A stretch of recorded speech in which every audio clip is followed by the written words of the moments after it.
We'd like to welcome everybody out to the Central Region Advisory Council on August 30th. We appreciate everybody being here. We've got some people online. We do have enough for a quorum tonight. We want to just kind of go over things of how the meeting will run. First off, we just want everybody to respect one another. And as our chairman usually says, just be kind. My name is Mike Christensen. I am filling in as chairman tonight, as Ben and Brock are out of town. So we'd like to start with RAC introductions. Over here, we'll start with Jim. Jim Schuler, non-consumptive.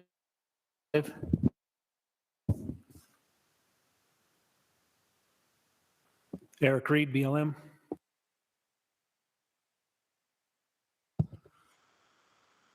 Luke Decker, Forest Service.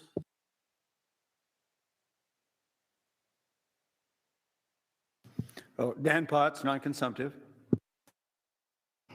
Ken Strong, Sportsman's Rep.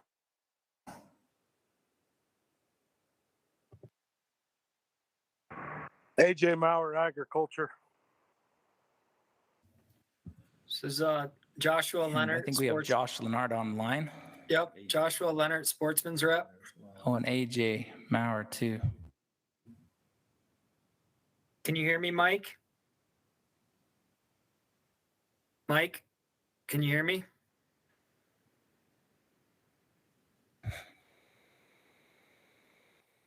So we'll just continue on. My name is Mike Christensen. I'm an at-large representative. We would just pull up the agenda. Perfect. We'll just give it 1 minute and see what we've got. Yeah. Okay. All right, we'll continue on. So did everybody have a chance to look over the agenda and the minutes from the last meeting? And if so, is there anybody who'd like to make a motion? Move to approve. Move to approve by Jim. Second. Second by Eric. We'll just do voice vote. All in favor? Aye. It's unanimous. Okay. The Wildlife Board met, so we'll give a quick update to that meeting from the last round of RACs. On the lands use amendments, there was a proposal or a motion that the division placed on the action log that they'll look into the use of WMAs by guides and outfitters.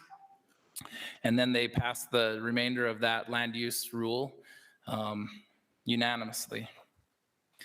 On the proposed fee schedule, they had a motion to increase the non-resident hunting licenses to 120 and the combination license to 150. And they left the non-resident youth licenses as proposed, and that passed unanimously. There was a motion by the board to adjust the spot and stock cougar permit down to $10 and also place that license as being available during the checkout process. And the reasoning behind that was hopefully that would put that license into more people's hands, and that passed unanimously. Then there was a proposal that the dedicated hunter program, the first 25 hours or the first 16 hours can be bought out at $25 an hour. And then if the hunter wanted to buy out the remainder of the 16 additional hours, that would be at $40 an hour, and that passed unanimously. And then they passed the remainder of that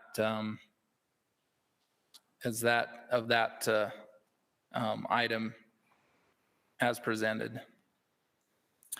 And just really quick on that will go before the legislature, so that those fees don't go into effect. That's just a recommendation to the legislature. And then they talked about the Expo audit that was presented, and they accepted that audit as presented. And Then they talked about the expo permit allocation, and they accepted as the division presented. They had a recommendation to increase, I believe it was bison permits on the Henry Mountains due to drought conditions, and that was passed as presented unanimously. And then there was a final motion to put Randy Elliott on the CWMU Advisory Committee, and that passed unanimously. So I'd like to turn the time over to Jason for a quick DWR update.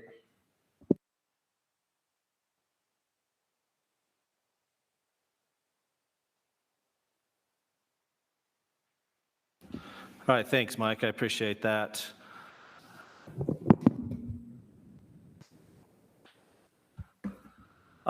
Just welcome. My name's Jason Vernon. I'm the regional supervisor in the central region here for Wildlife Resources. And I'll just give a brief update on some of the things that have been going on in the region, as well as some things that will be coming up as well. In our wildlife section, it's been pretty quiet, but busy. A couple of the things that they've been doing recently have been responding to depredating wildlife in ag fields. Usually after August 1st, that kind of ramps up throughout our region and in certain areas. And part of the mitigation plan for some of these private properties is to remove wildlife, depredating wildlife, typically antlerless, from those properties. So we've been spending time working on that. The other thing that we have is that we've had a change in staff. If you remember last meeting, I believe I mentioned that Rusty Robinson was our former wildlife manager, and he promoted to the once-in-a-lifetime coordinator in Salt Lake. We went through a process of hiring, and I'm super excited to announce that Sydney Lamb has been selected as our new wildlife manager in the region. Sydney has been up in the northern region in the Box Elder district for the last several years up there. She's a graduate of Brigham Young University with her master's degree there, working on the cash unit. She has been in our region before. She did some undergraduate work, internship here, as well as graduate internship. So she's familiar with the region. Like I said, we're just super excited to have her. She will be starting about a week from now in the region. Next, in our aquatic section, they've been busy in the field this summer. Over the last several weeks, they've spent time on the Spanish Fork River system. If you remember, in 2018, we had some pretty large fires go across that entire system, basically from Nebo all the way up into the Spanish Fork River drainage, Nebo Creek, and some of those areas, even up into Dairy Fork. And Diamond Fork. We've done quite a bit of river restoration work on several of those rivers, including, well, the work in the rivers and some willow plantings. And they've been up there the last several weeks surveying, identifying what we have. And they've been pretty pleased with most of the rivers. You can see on the right picture there, 3 distinct classes of cutthroat trout, and those were stocked, but they're also seeing some natural recruitment in those streams as well, which is a great sign.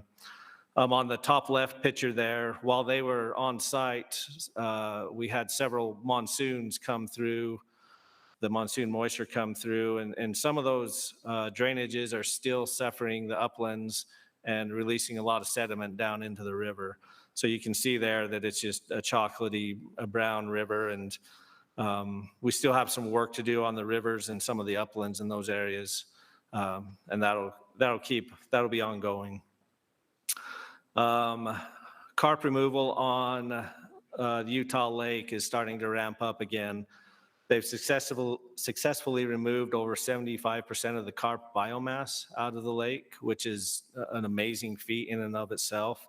And we're starting to reap some of the benefits of that removal, which primarily, at least one of the great things that we're seeing is an increase in submerged aquatic vegetation on the lake, especially in some of those shallower areas that have in the past just been kind of silty and muddy. So we're excited about that. And I just wanted to mention today, previously you were able to see the Strawberry Reservoir Management Plan come through, and you'll be discussing it here today. Wes Pierce is with us. The same thing is happening on Utah Lake. We don't currently have a management plan for Utah Lake. Chris Crockett is leading an advisory committee to put together a management plan for the lake, and it's in the early stages. They've identified some vision and some mission, and starting to rough in some goals and objectives. So hopefully a year from now, might be a good timeline to see a management plan come through the RAC process, the RAC and board process. Let's see, in our habitat section, if you remember last month, I talked about some WMA target shooting restrictions.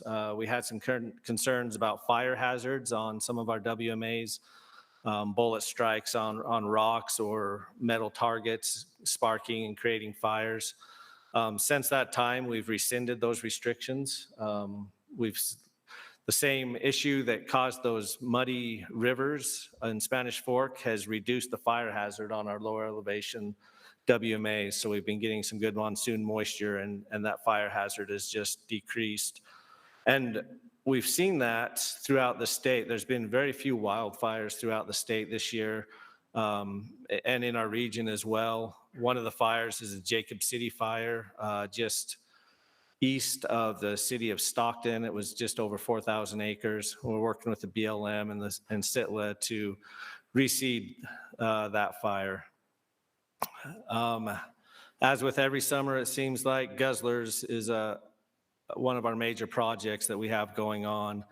And we wouldn't be able to do these Guzzler projects without our partners. I've listed several of them there. It's hard to capture them all. I hope I did. Mule Deer Foundation, Badlands Gear, Chucker and Wildlife Foundation, our dedicated hunters, our federal partners, BLM and Forest Service. There's just a lot of people that come together to help these Guzzlers get in. We placed 8 new Guzzlers on the Tinnick Mountains, and we're looking to repair and upgrade 3 Guzzlers on the Stansbury and adding 2 additional Guzzlers on the Stansburys. On the Tinicks, it's primarily for mule deer, but there's lots of species that will benefit. On the Stansburys, it's elk and bighorn sheep out there.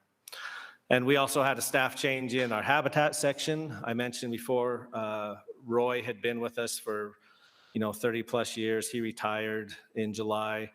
We were able to pick up Jesse Newton as our assistant maintenance manager there in the region. Jesse's not new to our region. He started out in the agency working here in the central region. He transferred to the Great Basin Research Center and spent 10 years down there. And we were able to get him back up here. We're really excited to have Jesse here back in the region to get our habitat section and some of that maintenance work going again. And just really quickly, our outreach section, we have Kokanee Salmon Viewing Day coming up, September 17th, 9 to 3, up at the Strawberry Reservoir Visitor Center. Always a great activity to have up there. This year we'll have a food truck up there as well to make sure everybody's bellies are full and happy. Law enforcement section, we've got a few staff changes there, and Officer Shepard, would you mind coming up? We've got 2 new officers in the region. One is Officer Shepard and Officer Clancy. And I've asked Officer Shepard just to introduce himself and where he's going to be and a little bit of his background.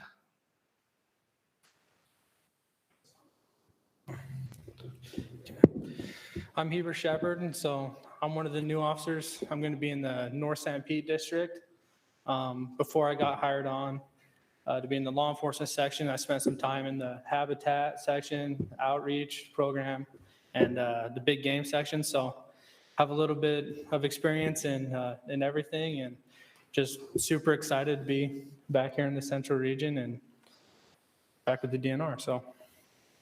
Thanks, Heber. I appreciate it. We were excited to have you and glad you got sent to our region. Glad to have you back. So, and especially in St. Pete. I'm from St. Pete and couldn't be a better place to be, really. So good to have you down there. Thank you, Heber. And then Officer Clancy, he'll be covering our Hobble Creek district, and hopefully he'll be here in the next few meetings and we can meet him as well. Just one last thing, the archery hunt started on, I'm going to get the date wrong, the 18th of August, I believe. I think that was the date. Our officers have been out patrolling, and it's been a pretty good opening. Not a lot of action as far as citations and things are going, so that's good that people are being compliant. So with that, Mr. Chair and RAC members, I don't have anything else unless you have some questions. Does anybody have questions for Jason?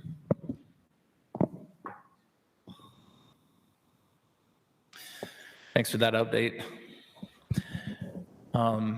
Before we go, I wanted to let everybody know that Gary Nielsen wanted to be here, but we'd like to excuse him as a wildlife board member. The way it works tonight, as we go through our action items, the division gave online presentations that we should have all watched ahead of time. And I'm so glad we have so many public here. It's great to see you all out. If you'd like to make a comment, there's some yellow cards out on the table in the foyer. And if you could just fill that out and hand it into Jim or Ken, and they'll pass those up, and then we can call you to address the topic. I might try this other mic. That one felt like it was giving a lot of feedback. That's better. Okay. So first up, we'd like to start with agenda item number 5, the 2023 Fishing Recommendations and Rule by Randy Opplinger. You can come on up here. And is there anything you'd like to add to the presentation you gave online? That was a good, long, thorough. Yeah, there's nothing to add to our presentation, so nothing has changed or been amended since that presentation. That's great. Do any of the RAC members have questions for Randy?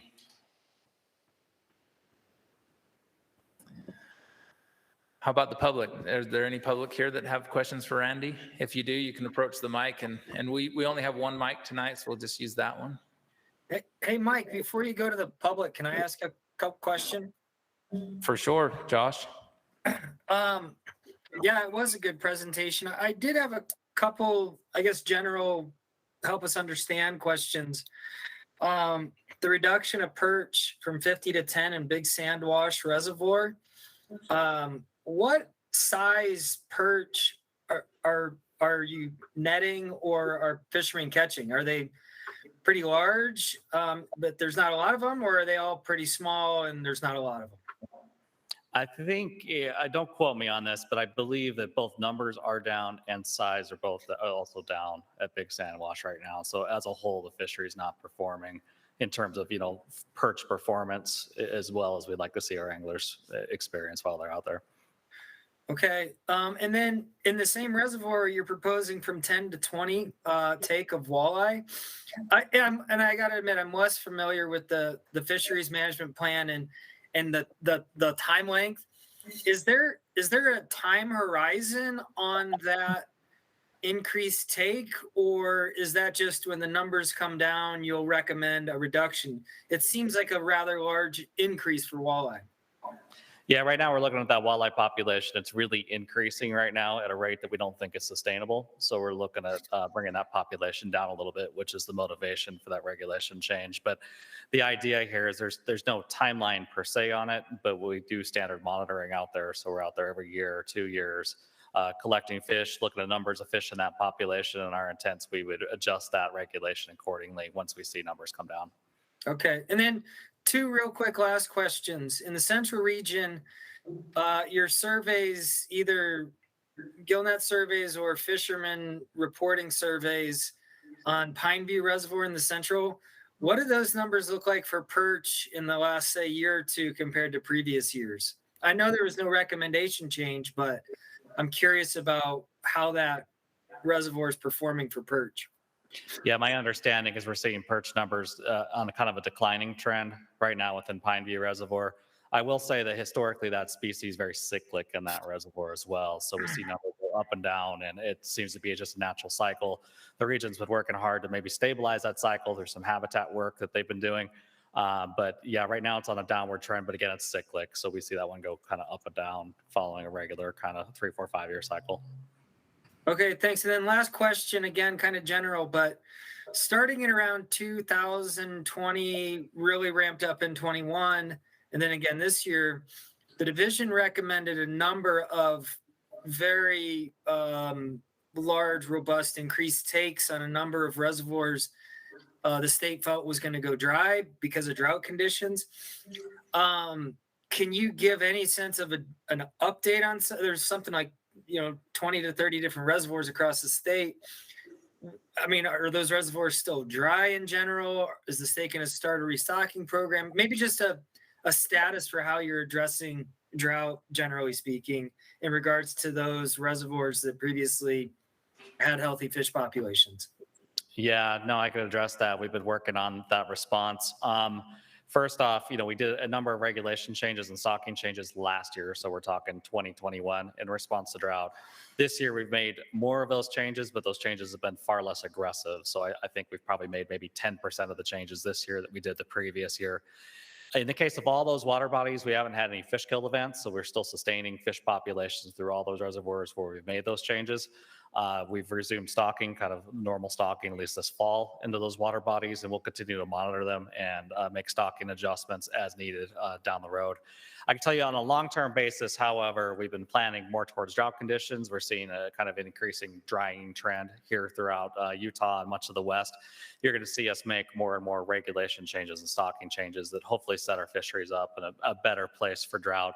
A couple of good examples of this actually are here in the central region for some of our regulation proposals, where we're bringing forward some regulations, particularly on Yuba and Mona reservoirs, that basically make permanent liberalized limits on those reservoirs. And the intent behind doing those is, rather than doing an emergency regulation change, we're putting in a permanent regulation that we feel is an appropriate regulation for those reservoirs. And we're taking it through the RAC and Wildlife Board process, so the public has an opportunity to comment on those regulations versus us making emergency regulations. And you'll see more and more of that down the road. That's kind of our intent, to continue doing this across all the regions. Thanks, Randy. Yeah, thank you. That brings up one question that I have. So like on Mona Reservoir, it's gone, I'm pretty sure it's dry. I don't know if we have a fisheries biologist for the central region here, but does the division stock reservoirs that don't have conservation pools, such as Mona? Yeah, we don't, as a standard practice, stock a reservoir if we feel that reservoir just can't sustain a fishery long term. So I forgot the last time we stocked Mona. I think it's 2014 or thereabouts. It's been a number of years since we last stocked it with fish. And in terms of water management there, it's really kind of gone downhill since then. In the case of Mona, though, it does, in some of the inlet streams, have a fairly robust kind of permanent population of fish. So what happens is when the reservoir refills, they migrate from those inlet streams into the reservoir, repopulate, and oftentimes we get a couple of years of water and enough there for reproduction to sustain a fishery. But it's very short-lived, because if you're driven by that reservoir, it's dry most of the time. Yeah. Great answer. Thank you. Any other questions from the RAC? Any questions from the audience? Seeing none, we'll move on to Jason for the public online comment.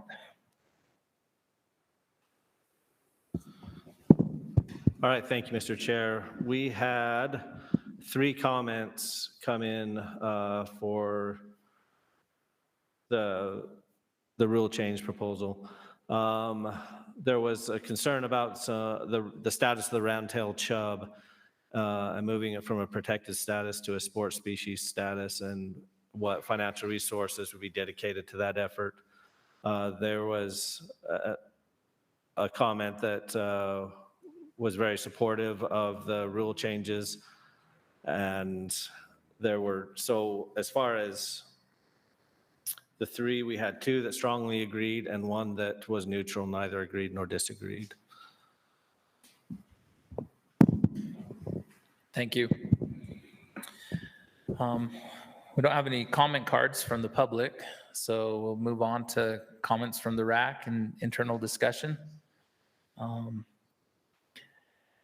To address the one comment on the round-tailed chub, will this pull resources from the division to manage that? The intent would be really no in that case. In the case of round-tailed chub, this is an existing species on the landscape. We've done historically conservation work for it because it's been petitioned for listing as a threatened or endangered species.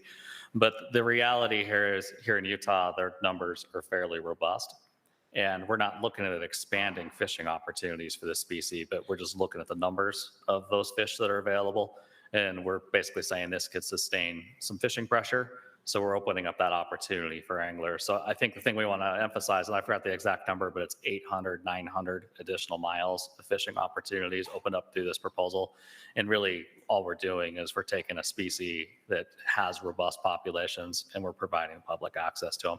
The other thing I do just want to make clear, there's some confusion I've received from other comments about this species. This is round-tailed chub. There's a lot of confusion with the Utah chub, which we have kind of a history of them overpopulating. This is an entirely different species. This is a large river fish in the Colorado River and Green River drainages. And again, it kind of goes with the Colorado pike minnow and bony-tailed chub, some of those other species that are there, but this one's doing well enough to support some fishing pressure. Will targeting that species affect any of the other species that are struggling? And I don't believe so, because I think some of the fishing techniques and habitats are a little bit different.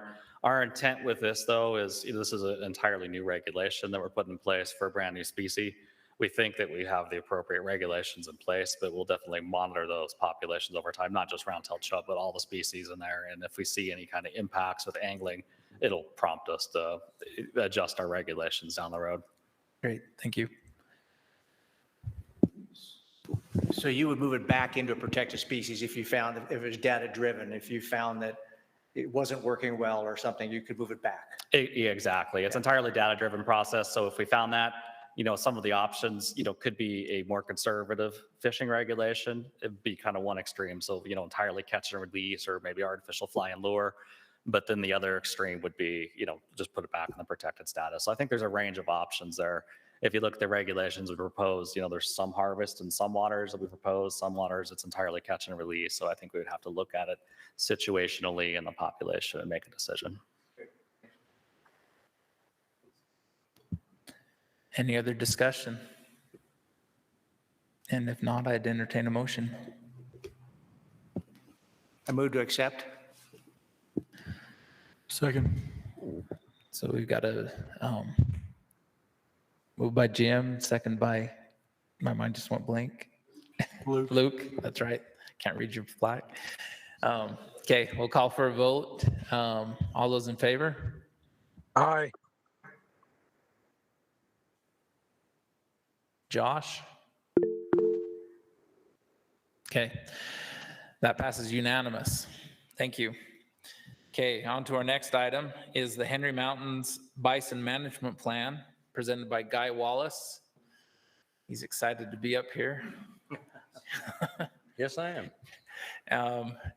Do you have anything to add to your presentation? Any more information you'd like to give us? No, but I'd probably like to just reemphasize the process a little bit.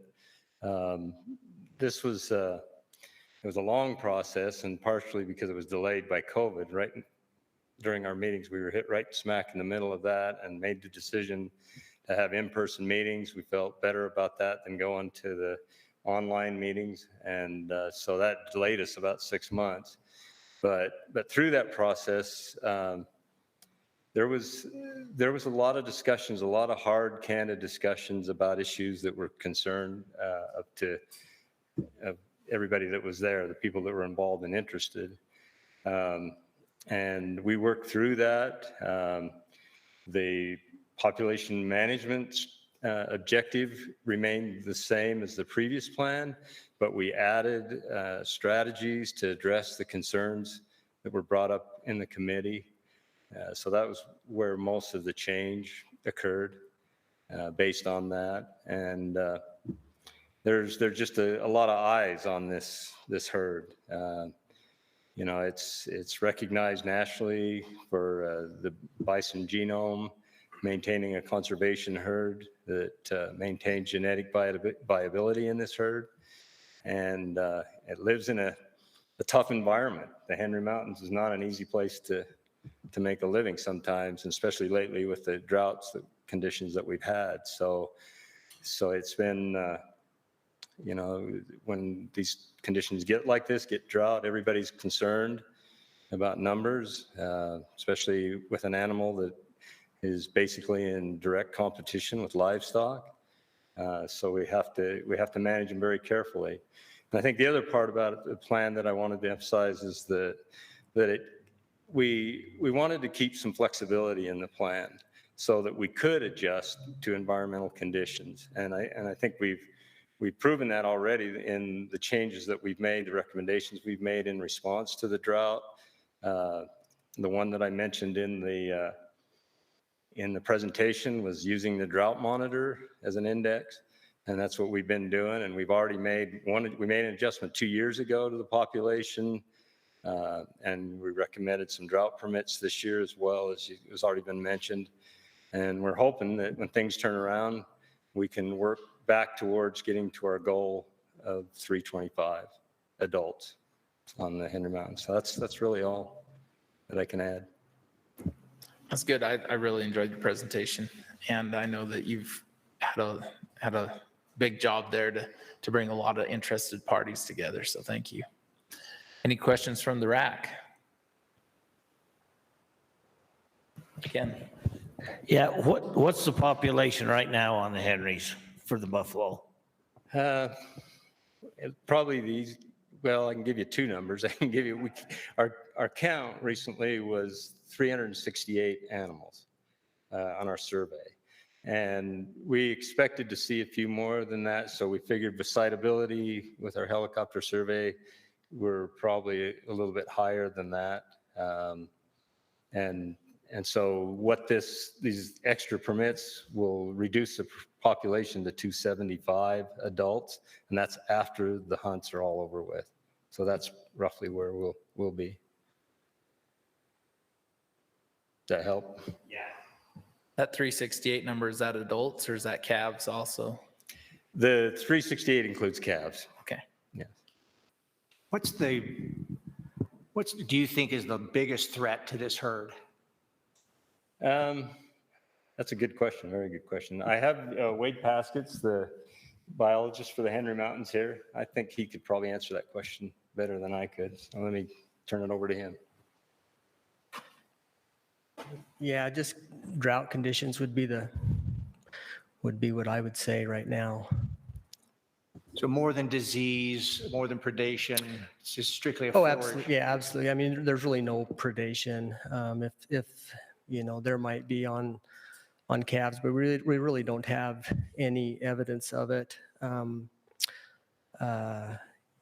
Yeah, drought would be the main thing. Disease, we monitor for brucellosis. Hunters collect blood samples every year, and ever since about early 60s, we've been collecting blood samples from hunters, and yeah, everything's been negative up to that point. Yeah. Mm-hmm. I got one.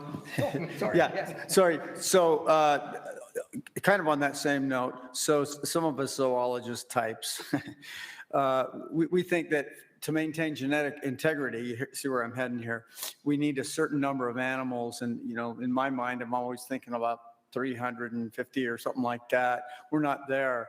Are we introducing new genes into that population to maintain its robustness, or are we trying to keep it distinctly separate from everything else in the planet? That's a really good question. Thank you. It's really important for us too. There hasn't been any newly introduced animals or, you know, bison into the population ever, and so it's still the same from the same original stock clear from the 1940s. You know, that from that it's about 18 head, and so we're looking for opportunities to bring genetic integrity or get animals from populations with like integrity, a genome. And so we almost had some from Yellowstone about 3 or 4 years ago through Montana, and that their wildlife board canceled that. They didn't want to send any out. We have an opportunity to get some through Colorado State. They have some bison from Yellowstone, and so we're looking at that to improve that. So, I have one quick question.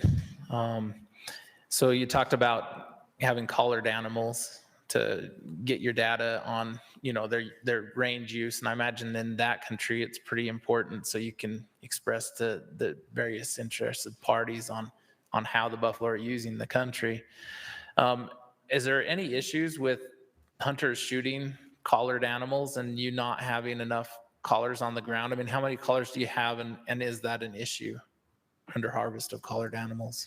so right now we have about 12 GPS collared animals that are working. Bison are really hard on those collars, and but there's nothing to say that a hunter can't harvest a collared animal. We request in the hunt planner that they don't shoot those, but yeah, it does happen, and I wish it didn't, but it does. And so is what we do is we're actively trying to maintain those numbers.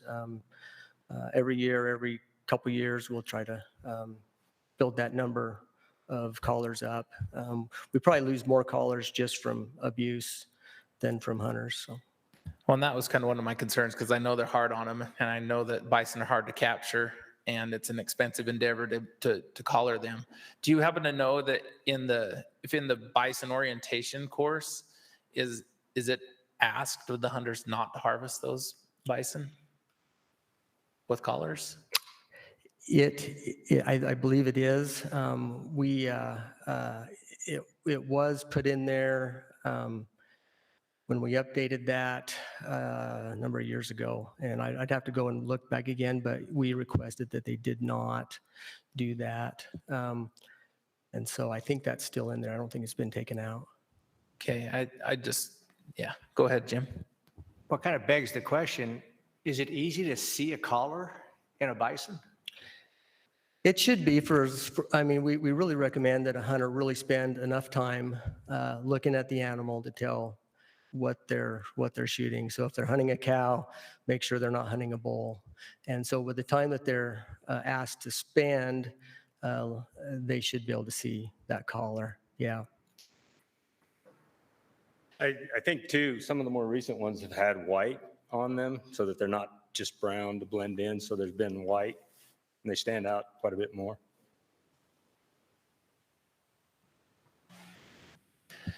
Any other questions from the RAC? Yeah, Mike, I've got one question. Go ahead, John. It's similar to Danny's question. Guy, in the presentation, you really stress that importance of 400 animals maintained for genetic diversity.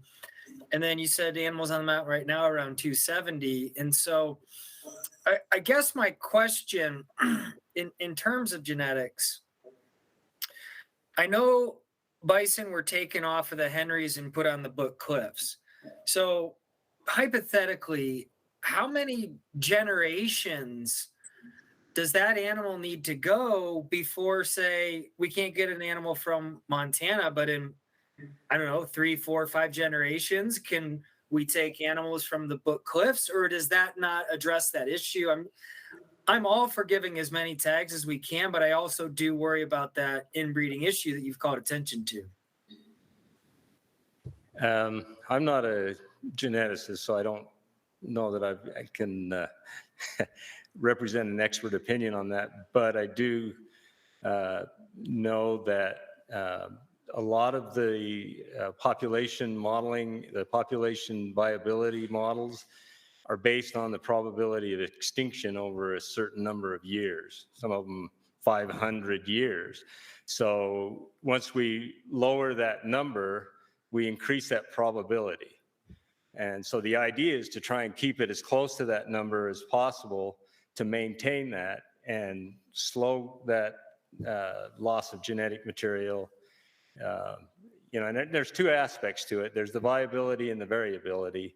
And we can add animals which improve diversity and increase the variability, but the viability is something that's there with the herd. And so the more we can maintain, the better we can maintain them near that population level, the better we can keep that viability of that genetic material there. Does that answer your question? Yeah, That is a really good answer for that question. It's because a lot of it's theory and probability. So there's no specific answer. And that's why, we're gambling a bit, taking the population down and hoping that we don't create some inbreeding problems. And we'd like to return that number back up as soon as we can. The other thing, the 275 is the adults. And it varies from year to year with the calves. So the closer we can get to 400 or over 400 with all animals, including calves, the better we are in maintaining that genetic information. Yeah, and I guess by no means am I saying like, should we be considering a reduction given that it seems like we're slightly below, but I guess you're relying on natural recruitment to keep at current pace to maintain current harvest numbers in order to stay on this 400 magic number that you've sort of thrown out there. Yeah, I'm not sure I understood your question there. It's kind of hard to hear some of it, but yeah, it's very important that we try and maintain that number, and so we are concerned about that, and we do want to try and keep that as close to that number as possible, just so that we don't increase that potential for genetic bottlenecking or any of those issues. So I don't know if that was what you're looking for on that or not. I think so. Thanks, Guy. Yeah. Any other questions from the RAC? Questions from the audience? Seeing none, we'll go to Jason for the update on the online.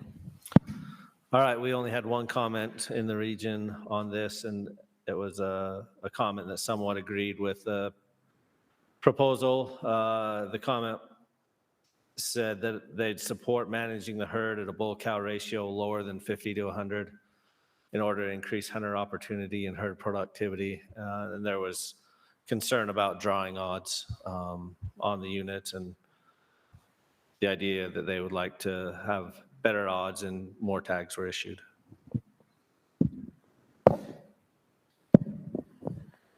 Okay, we have one public comment card from Kevin Norman, SFW. Kevin Norman, representing SFW. We would like to support the division's recommendations on this bison plan. Troy was able to sit on this committee, and it did take a long time, and he felt that there was some give and take on both sides, but they landed in a pretty good spot, and it's obviously a very important bison herd to our state and even to the country. So we support this plan, and thank you for your time. Thank you for that. We'll turn it over to the RAC for discussion.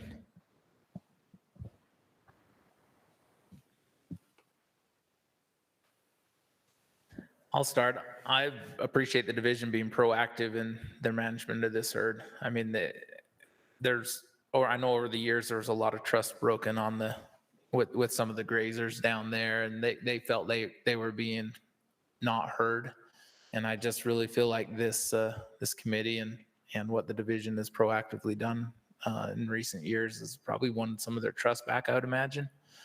Hopefully, might.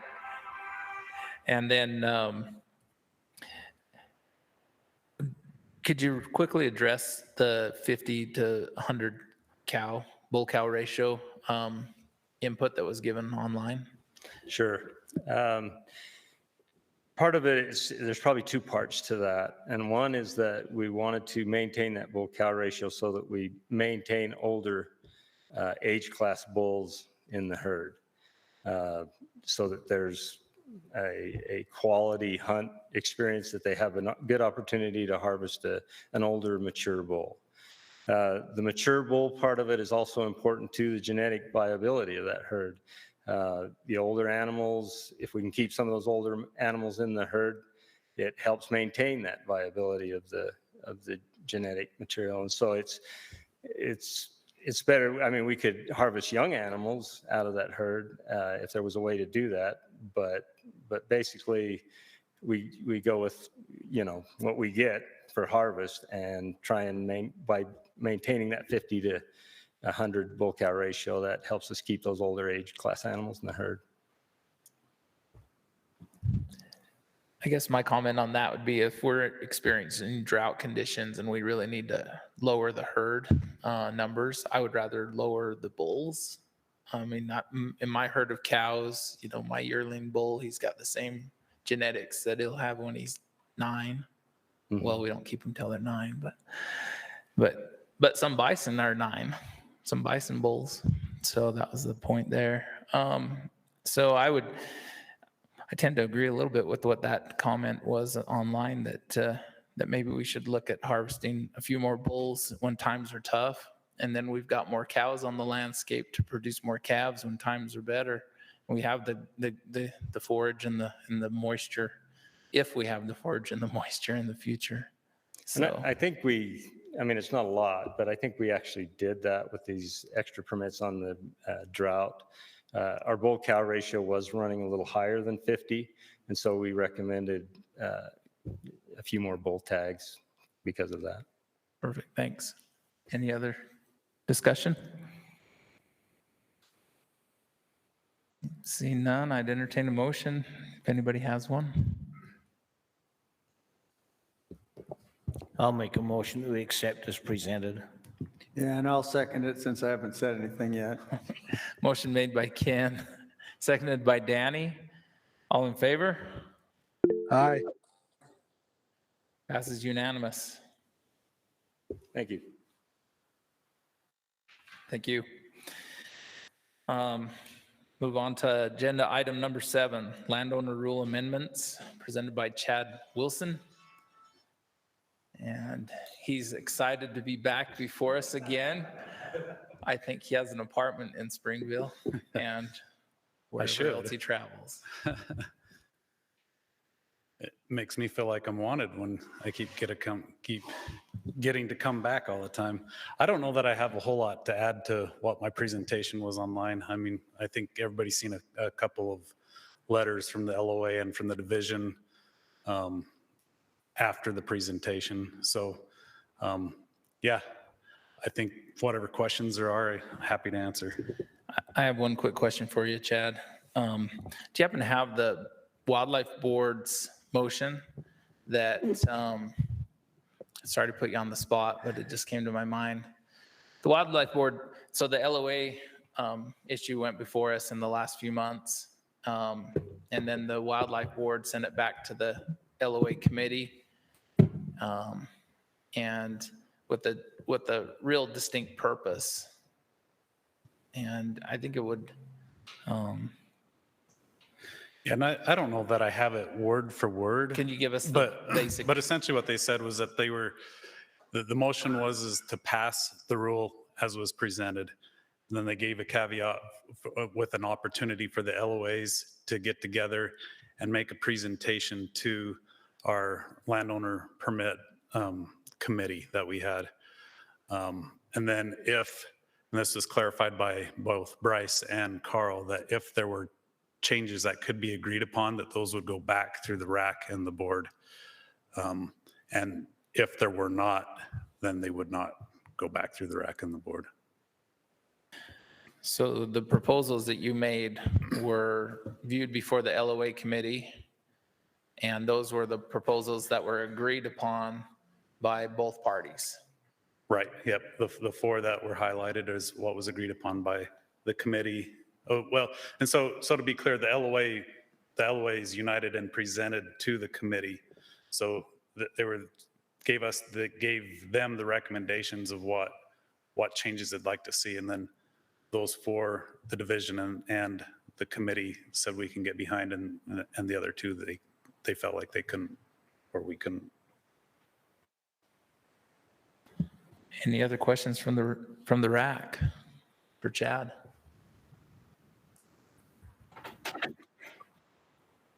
Hey, Mike, I have another question. Go for it. I actually have two. Chad, in the presentation, I just want to make sure I heard it right. You were talking about Diamond Mountain, and because they opted out of the program, you said you were going to remove all big game from Diamond Mountain LOA. Now, did you mean the permits or game? And I didn't understand that. Yeah, let me clarify that, because we're not, that was a letter that Diamond Mountain sent to the division. It might have gone to the board and RAC. I don't know who all it went to, but anyway, it came to me at least. And it was their position of how they felt with that board mandate, or the board giving the opportunity to come before the committee. That was essentially them stating their position. And their position was that they wanted the rule to revert back to the way that it was before. And if it didn't revert back to the way that it was before, then they wanted the division to remove all of the animals off of Diamond Mountain after the 2023 hunting season, because they still have that COR through 2023. So essentially, as soon as they didn't get any more permits, they want us to remove the animals. And is that something that the division does, or I've never heard of that occurring? Yeah, no, I don't think that we could even do that. It's a lot of it's rangeland. Rangeland, they can't even do a 72-hour, what we call a 72-hour notice. So they do an intent to kill, having us respond. And if we don't respond, then they're able to remove the animals. That's valid on cropland, but it's not on rangeland. A lot of what they have is rangeland. Wildlife are a natural part of the landscape. And they're migratory. I think it'd be impossible to remove all the lands. We do like to work with landowners, so we would work with them under the rules that we have, the guidelines as best we could, but yeah. So I guess it begs the question, does the division have any interest or motivation of responding to this request and actually removing these animals from the land? It's really a case-by-case basis. And the way the code reads is when there's damage, then they're to immediately notify the division. And at that point, when they notify the division, then we come up with a mitigation plan. So I guess what I'd say is it's really hard to predict next year and what that's going to look like. There may be scenarios where we feel like, yeah, maybe it is good to do removals here. There may be scenarios where we don't think it's a good idea, and we go with some of our other tools and methods to try to help alleviate the damage. Okay, thanks. And then one last question. This concept of a 1 to 5 multiplier, I read it, I tried to understand it, but can you just talk me through what the LOA was requesting? I know the division has taken the position not to honor that request, but can you talk me through the 1 to 5 multiplier that they were requesting?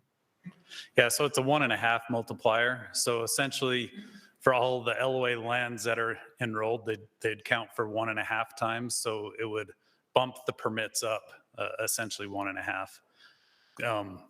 What the division proposed was acreage based. So, yeah, and that's what passed that board meeting pending, I guess, this next one with these amendments. Yeah, and so the thought is in the old rule, there was 2 ways to get tags. One was on acreage, which we used a majority of the time. The other one was on usage. It created a lot of differences in the tag numbers that were given. Some would get more based on usage, and others were the hard line of acreage. And so to clarify that and to make it equal for all, everybody playing on that same playing field, that's why we went with just the acreage. I will state too that there's a lot of the conversation in the committee was when we talked about multipliers. One of the difficult things that we had to try to wrap our heads around was how big of a multiplier was the LOAs being able to hunt on public land. If the vouchers that they're given were valid only for the private land compared to what they are currently being available for the public land too, I think everybody can see that the value of that is significantly higher with them being available for the public land. So even though I think we've said this all during the last time that this went through, private lands have great lands. They have lots of water. They provide a lot of benefit. They probably get used more. But with all that being said, being able to hunt the whole entire unit is also a very big deal and a huge benefit to those LOAs. Thanks.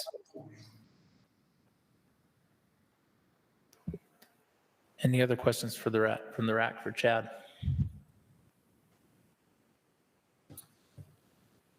Questions from the audience? Okay, seeing none, we'll have Jason give us the update. We had no comments on this agenda item. Okay. Now we'll go to public comment. See, we've got Dale Christiansen first, and you'll have 3 minutes. Represent an organization, so I should have 5. Okay, 5. Okay. Thank you for having us and hearing us. We appreciate the work that you guys do. And I also want to, again, thank the division, Covey and Chad and the LOA committee for meeting with us. And we believe we did make progress. The LOAs and prior to this had really been excluded from the process, but we were able to organize, and we have had 10 plus meetings as LOAs in the last couple of months. And so we are here, Randy Lawyer and myself, representing the landowner associations in the state. One of the things I wanted to do was maybe remind you guys about what the LOAs are. And there's 21 LOAs in the state that are currently operating, and there's 17 operators because there's several LOAs that have multiple species.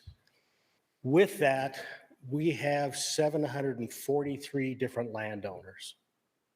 I hope you guys can appreciate the difficulty in, communicating and organizing, getting 743 farmers, ranchers, and landowners to agree and move forward. But we've moved expeditiously. Those 743 landowners represent over 640,000 acres in the state that are coupled with state and federal lands in these limited entry units.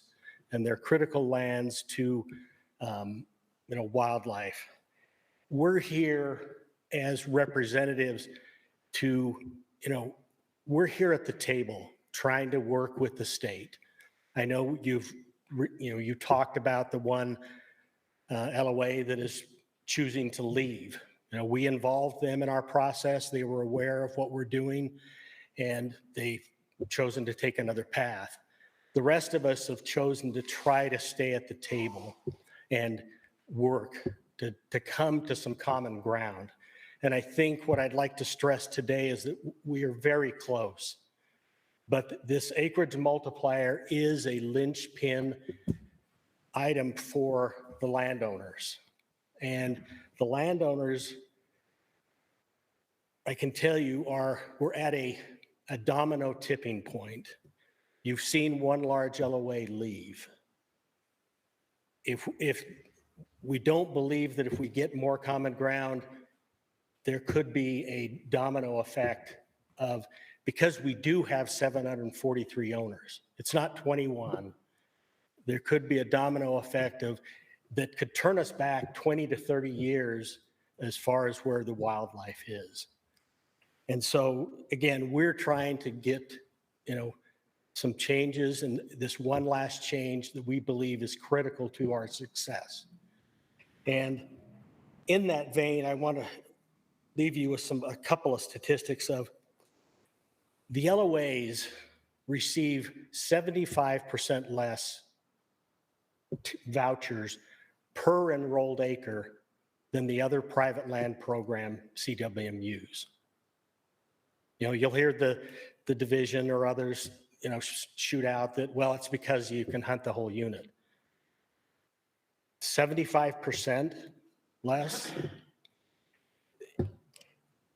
On the other side, the LOAs provide 50% more public access to private land than the CWMUs. Now, we're here doing our part. We're asking for you guys to help us out. And that's, again, we're trying to be, good citizens, good representatives. The other thing I'd like to maybe finish with is trying to remind you guys of what the landowner program is.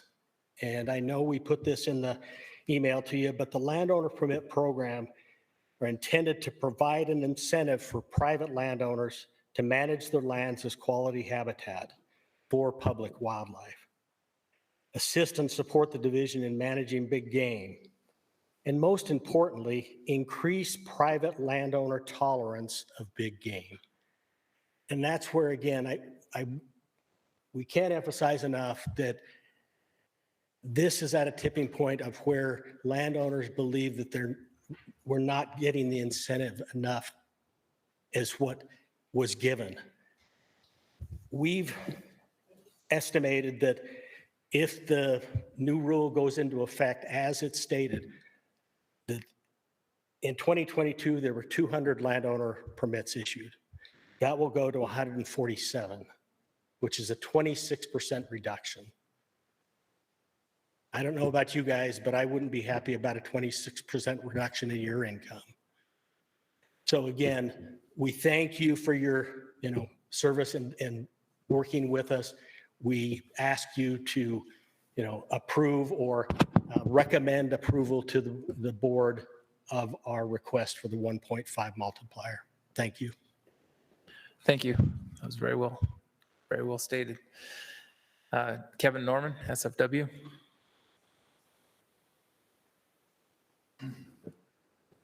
Kevin Norman, representing SFW. Feels like we just did this. But we still support the division's recommendations on this landowner association plan. Thank you. Thank you. Those are all the comment cards I had. Turn it back to the RAC for discussion. Yeah, does anybody have any clarification questions from Chad? Chad, this is, go ahead. Go ahead, Jim. So, and I don't know if you feel comfortable answering this, but I'm trying to find the motivation of the 1.5 multiplier. Is it anything other than financial? Is there any benefit to the species or or is it strictly a financial benefit? That'd probably be a better question for the LOAs. I'm not quite sure besides usage.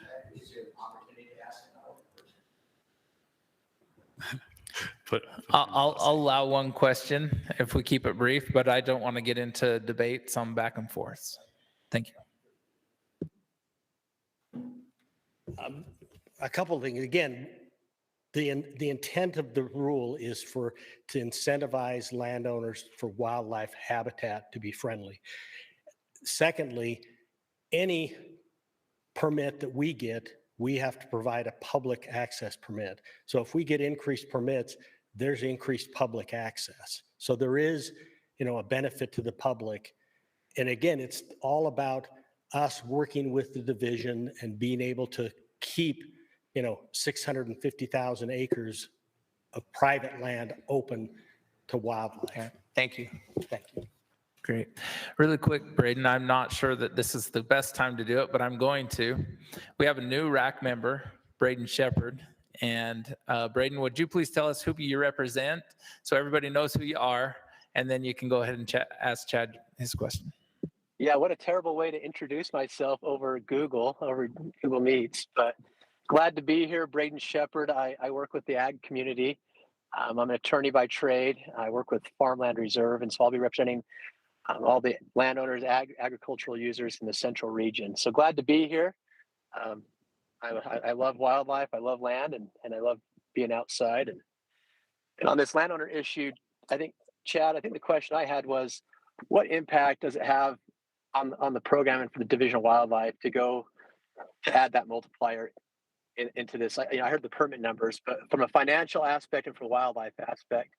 And then the other question I had, Chad, sorry, this is terrible when people ask two questions. But the other question I had is will this de-incentivize, I guess, good management of wildlife on private lands if we stick with the recommendation from the division? There's a lot of feedback, so I hope I got your questions understood correctly. But I'll go with the most recent one since that's the one I can remember. As far as the incentivizing of landowners, that's a tough question because you do hear, I don't know if you call them threats or statements that landowner groups will leave. I think from the division perspective, it is an incentive program. A lot of the LOAs are rangeland. And I think I've stated this in the last RAC and board, but on rangeland, we don't make payments. We fix fence, and that's about the extent that we go to. So for landowners to be able to get their hands on vouchers that they can sell, I would say that there's probably a lot of landowners in the state that have just rangeland, but through the Landowner Association program, they probably get compensated higher than what some of our people who are experiencing crop damage do. So to me, it is an incentive program. I think if you asked any landowners that were in limited entry areas that don't have LOAs, if they wanted to join this program as it is written, I think you would. Matter of fact, I heard from some that said, please get rid of the 50% rule so we can join. So it's a tough question. I understand the LOAs that are currently here where they feel like they're taking a loss. So for them, it's like, why would I want to continue in a program where I just took a loss? That makes sense. But if you look at it from the reverse side of saying you still gain a lot and a lot more than a guy on a general season unit or a limited entry unit that doesn't have an LOA, they get a significant amount more than them. These tags, I've said before, they come out of the public draw. People are waiting 15 to 20 years to draw these tags. We give LOAs every year. We're giving them these tags. They get them every single year. So that too, to me, is a huge incentive to be a part of the program. So it's hard to speculate what people will and won't do, but I feel comfortable that the incentives are there for people to participate in this program. And I think there's interest there. If there's not, then I guess we do have other programs. We're happy to work, just like Diamond Mountain. We're happy to work with any of our other programs and do what we can by rule. What was your first question? That got the answers I needed, Chad. So that's helpful. I think that's good. Okay. Thank you. Any other questions to clarify for Chad? Hey, Mike, I've got a question if nobody else does. Go ahead, Josh. Chad, do you have any, just a little background on the topic? Do you have any statistics on hunter success on these LOA permits? I don't have those statistics on with me. They're limited entry units, so I would suspect that they're pretty high. I mean, I guess to your point, it feels like the program is already heavily incentivized. You have the best of the private land and the adjacent public land, given how the rule gets the old one or the new one or whatever. I think the presentation by the division is pretty sound. I mean, I appreciate the landowner gentleman who said it's 640,000 acres. That's a huge number. But to say that it's not an already incentivized program to me is kind of laughable, to be quite frank, because it seems like asking for this 1.5 multiplier is giving more of something that's already very generous. That's my take. And if I'm missing something in that, please correct it.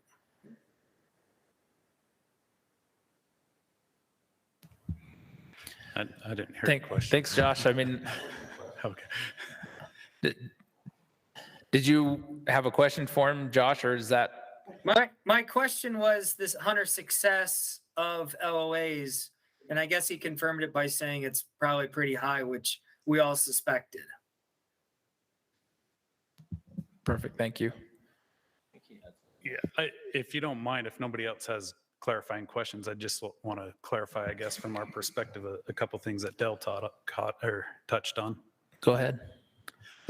Yeah, so he brought up some comparisons, and throughout this LOA rule, a lot of times we have compared it to CWMUs, and I think at times it fits, and at other times it probably doesn't fit quite as well. So he brought up the vouchers and how many vouchers were allocated to CWMUs compared to LOAs, and I think that is one. He alluded to it. One, CWMUs stay on private land. They're large contiguous blocks of private land, so really, from our perspective, that would be animals that probably aren't available to the public.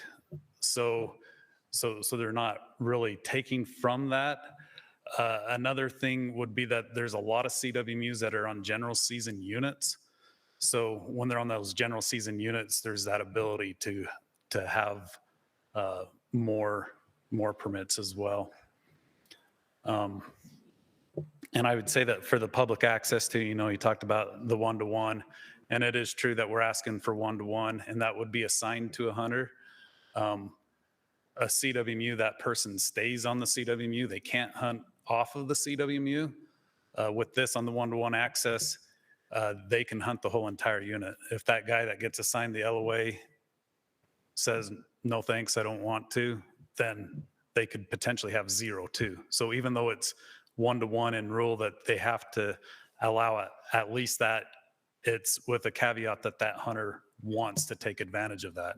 If the hunter doesn't want to take advantage of it, then it could be 0 as well. So it could have that range.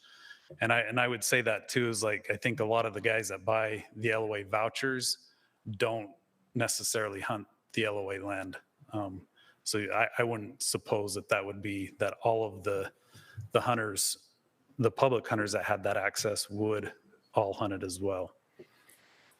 The other thing I do want to mention is we've talked a lot about this multiplier and the division in general. We're not like 100% against the multiplier I guess we are when it's for option 1, but there are 2 options in this rule. I feel like we don't talk about the second option, which is for them to stay on their private land. And at that point, even during the committee, we said we would entertain a higher multiplier if they stayed on the private land. There wasn't much appetite for that. In my mind, the reason why is because that there is way more value for there to be a public permit than even a 1.5 or probably even a 2. I don't know how high you'd have to go for it to stay on private land for that multiplier, for that to make financial sense for them. And lastly, they talked about the tag allocation. And this was part, I probably need to apologize to Dell a little bit, but they've been asking for a lot of data, and some of that data gets passed through probably a little quicker than what I should. We probably should review it a little bit more, but that the numbers, their reduction in tags wouldn't be that drastic. It'd be more like down to 175. And that's just due on some data errors that we gave them. And the other part of that too is, part of that tag reduction is in the past, our units have decreased tags, and some of these LOA tags they haven't decreased the tags.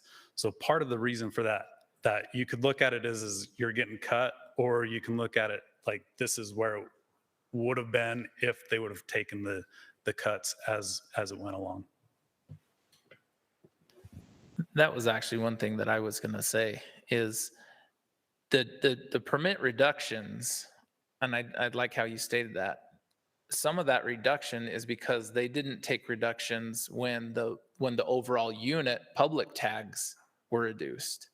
So some of that is just writing that to correspond together. Any other comments? It's been a good discussion on this. I struggle a little bit with this because the Wildlife Board gave specific instructions to the division and the LOAs and the LOA committee to whatever was agreed upon in that we would move forward through the process, but what wasn't agreed upon wouldn't move forward. And so we've had a lot of discussion on this multiplier, but that wasn't something that was moved forward through the committee. Am I correct? Yeah, and we actually hesitated whether to even bring it up, but knew it was going to come up. So that's why we touched on it. But that's what I would say the intent of the motion was, for things that could be agreed upon that would move forward on, and things that were not agreed upon in that committee meeting would die at that committee meeting. Yeah.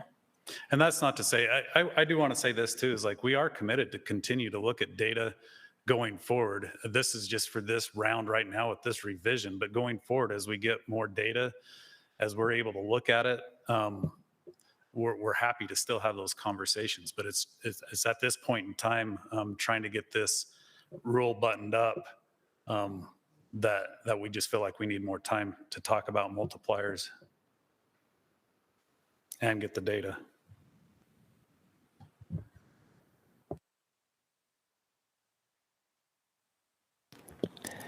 So we had a late comment card come in. Technically, I can reject it because we're past that. But since Mr. Lawyer came and would like to talk, I'll give you 3 minutes because the group's already been already received its 5-minute allocation.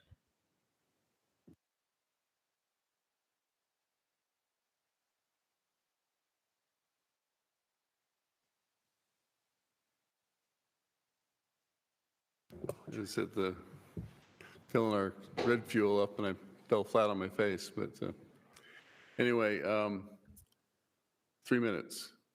The multiplier. I kind of look at the physicality of what that means. I've got 250 cows on 8,000 acres.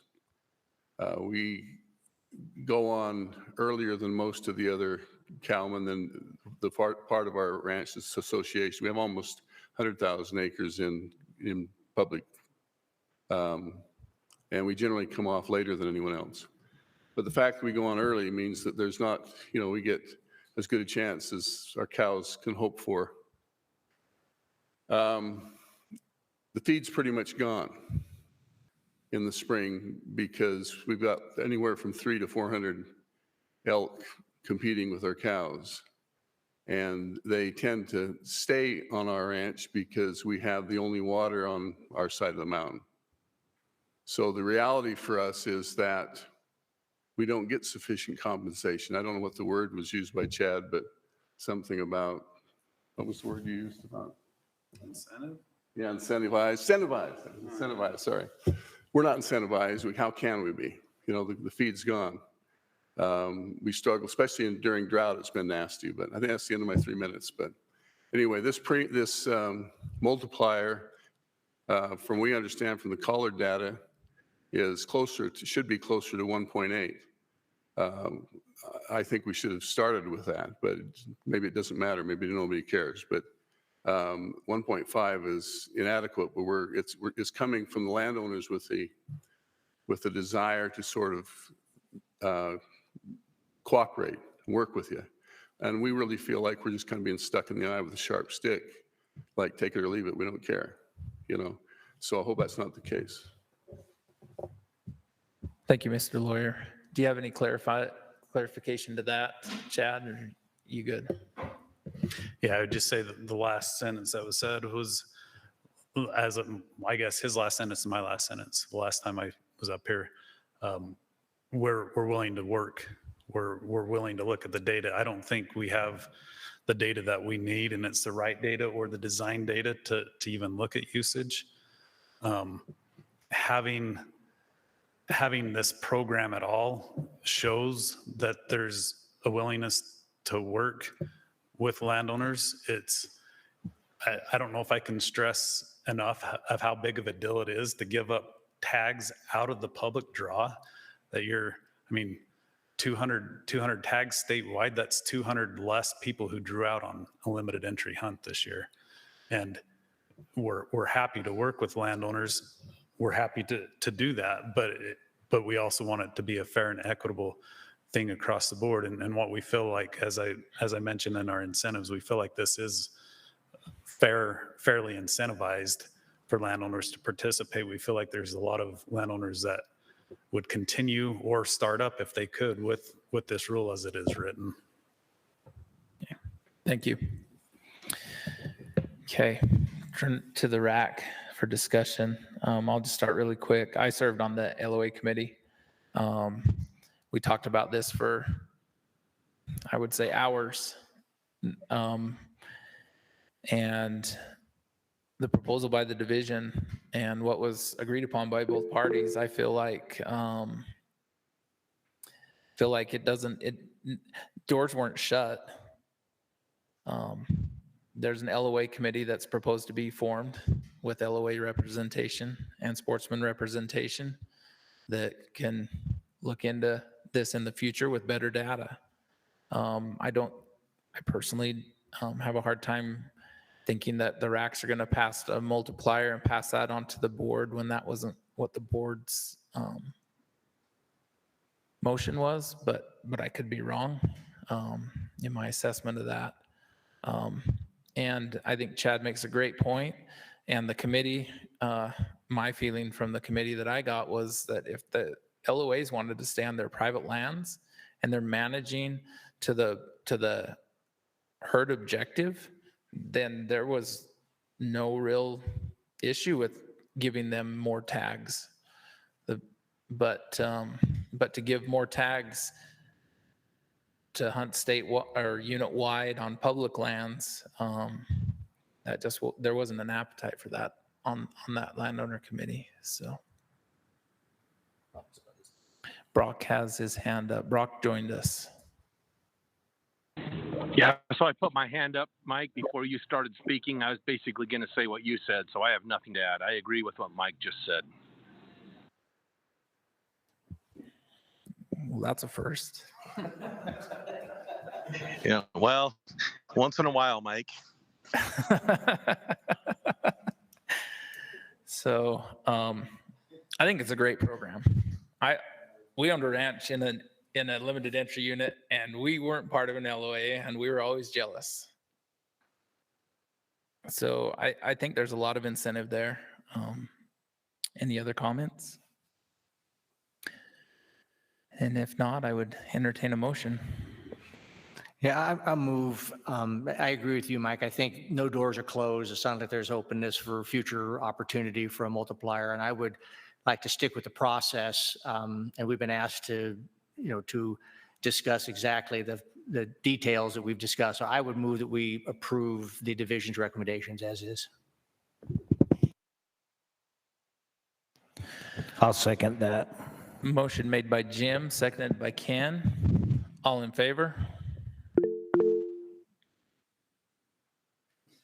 Passes unanimous. Thank you for the lively discussion on that. I think the public process works when we can get together and discuss it, and I think that was a good discussion. So we're going to move on to the last item on our agenda, which is an informational item about the Strawberry Reservoir Fisheries Management Plan, and that is going to be given to us by Wes Pierce, the Strawberry Reservoir Assistant Project Leader.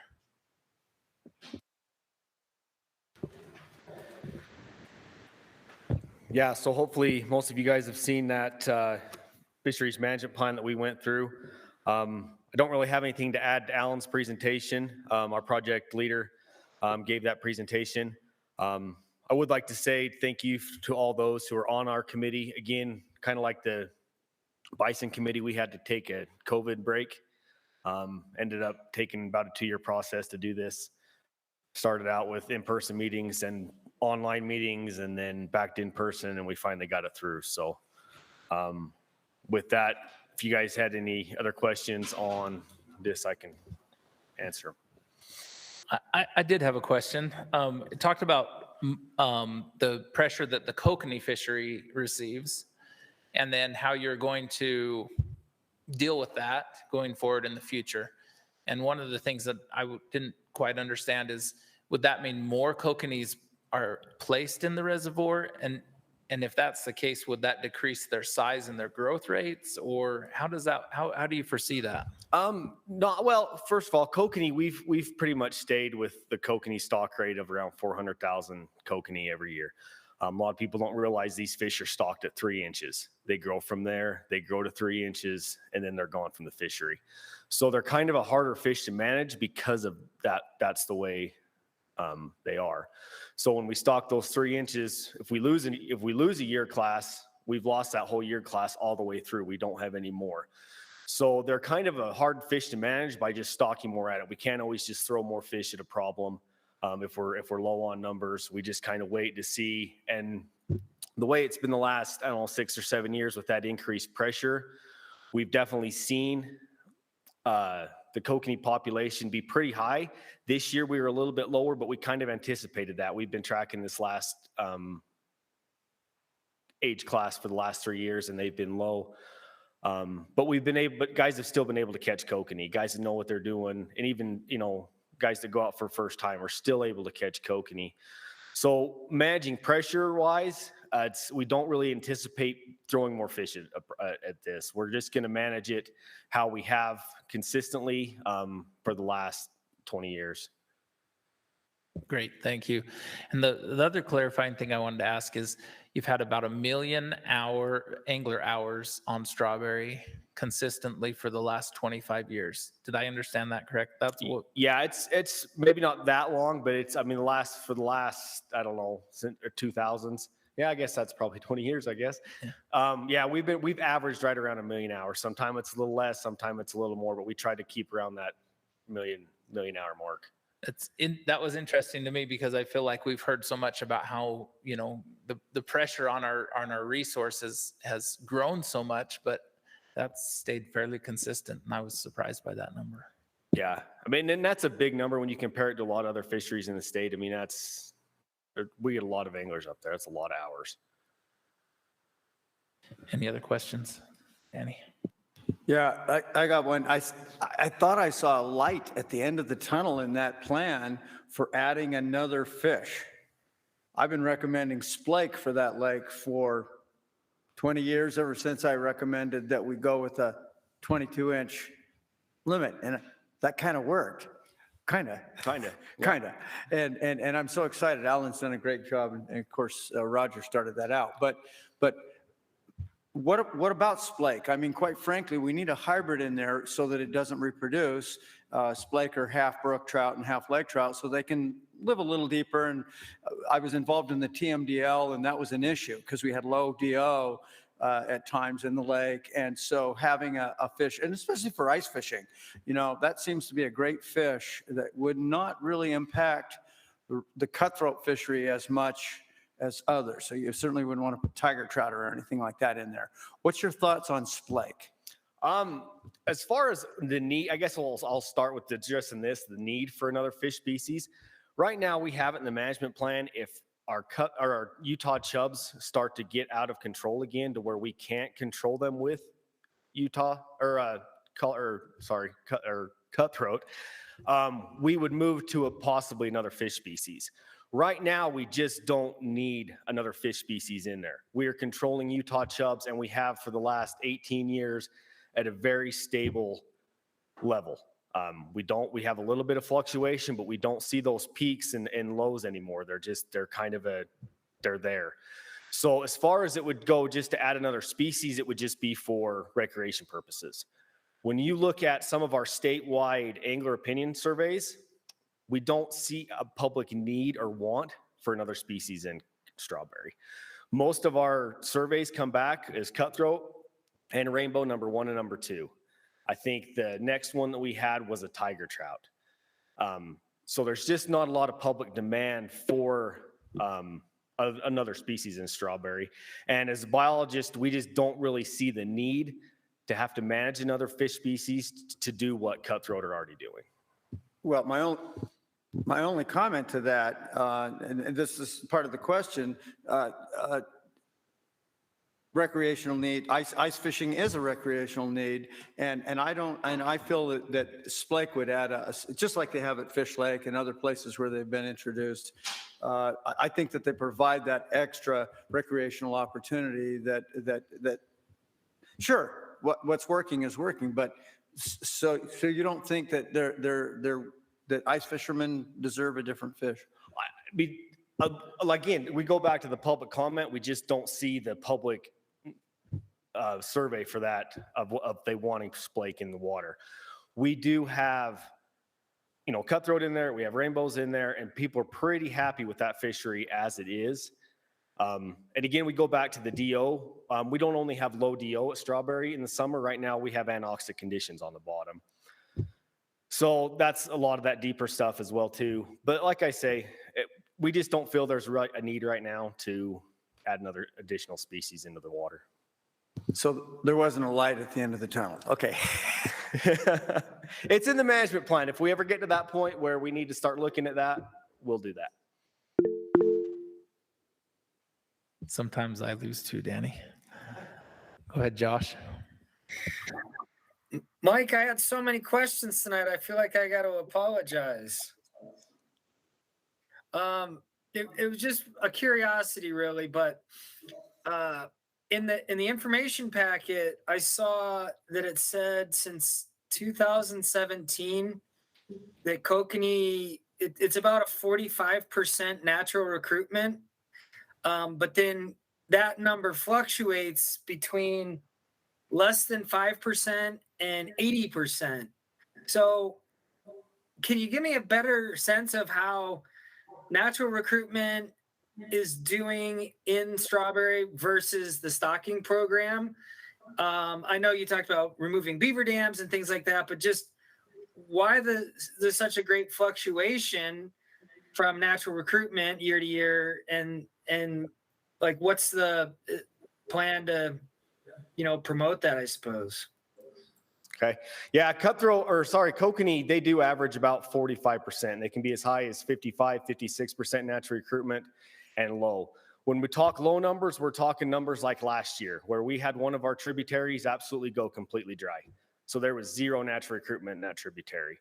Our main tributary, Strawberry Reservoir or Strawberry River, we barely had enough water to get kokanee up there. And so those are the factors that when we say those natural recruitment numbers are low, that's why they're low. When we do stock that, I say we do stock that constant for around 400,000 kokanee every year. That doesn't change, but what does change is our natural recruitment classes. so we can have a good year that we get really good natural recruitment. So we just get that added boost of kokanee in the system. Some years we strictly relying on hatchery fish. Cutthroat are a little bit different. Cutthroat are around, I'd say 30% average on natural recruitment. But again, it goes back to last spring, one of our main tributaries was dry in May and June when those fish were spawning again. So they have no habitat to go up, nowhere to spawn. So that takes those numbers into account. Some of the stuff we've done in the past and continually to do is just improve habitat on rivers. We did that big project on the Strawberry River for a lot of miles of restoring banks, dropping phosphorus levels, stabilizing all the undercut banks, all the sloughs, just get rid of a lot of that bad habitat for fish and we were trying to decrease the temperatures of the river as well. So in Strawberry, a long time ago, we had no willows on the Strawberry River. So we did a lot of plantings, a lot of restoration projects, and to increase that overhead cover and hopefully decrease the water temperature of those. All those things factor into natural recruitment of fish and how they're going to do in the future. So we do monitor those. We have ways of monitoring fish from the hatchery. We spray mark all of our fish. We used to tetracycline diet. We don't do that anymore. So we have a pretty good idea of what's coming from hatcheries and what comes from natural recruitment. We're really good at deciphering that between the two. And the last follow-up question, the ladder on the near Aspen Grove, when the water's low, do the kokanee struggle with that ladder? It's a pretty steep incline. Is there anything you could do to the ladder structure itself that would help on low water years? Are you talking over there by the ladders where it comes in from Current Creek? It's maybe 3-4 miles north of the launch at Aspen Grove campground there. On the backside by the dam? Yep. Yeah, we don't do a lot over there. We don't do a lot of anything with reservoir stuff. The only thing we concentrate on for spawning kokanee is Strawberry River and Indian Creek, basically, and Trout Creek a little bit. If those fish are able to spawn in the reservoir, we do believe that some of our fish will spawn in the reservoir. We just don't have a way to really monitor that situation. But no, we don't really do a lot of stuff other than those few tributaries. Thanks. I've got one last quick question. I probably should have asked it in the other fishing part, but we're opening the tributaries to fishing in September and October. Were they closed because of the kokanee spawn? They were originally closed because of kokanee spawn, but we operate a fish trap on Strawberry River. So those fish don't get up past there. So that's why we recommended opening that up to guys, because it really won't affect the kokanee itself. What you need to. Yeah, what we need to do and then for that will production. offer an option for people. And there's not a lot of guys that fish that stretch of river, but there are a lot of guys, the guys that do, we're really appreciative of having that open. And like I said, it won't affect our production of kokanee. Any other questions? Okay. Go ahead, Ken. It's not really a question, but in the last few years, I've worked really close with Alan and with Wes, and I see what they do and how hard they work at making a good fishery. And we've had many talks over adding splake or other fish, but when it all comes right down to it, they're doing what's best for the lake. And it's a number 2 place in the state of Utah for people to go fishing. So I was part of this plan. That's what makes it so good. He just patted himself on the back there. But anyway, I thoroughly like what there is there. Yeah, it's definitely a jewel, and a lot of people that live in the central region use it and enjoy it. And we appreciate all the work you do there to keep it going. Anything else? Any other comments? Seeing none. Okay. Thank you so much. Look forward to working with Brayden this year on the RAC, and appreciate everybody's patience with my first time at the mic. So we'll look forward to Chairman McMillan coming back. Are there any other items that need to be discussed? If not, I would accept a motion to adjourn. I'll make it. Made by Danny, A second. seconded by Eric, and we're adjourned. Thank you.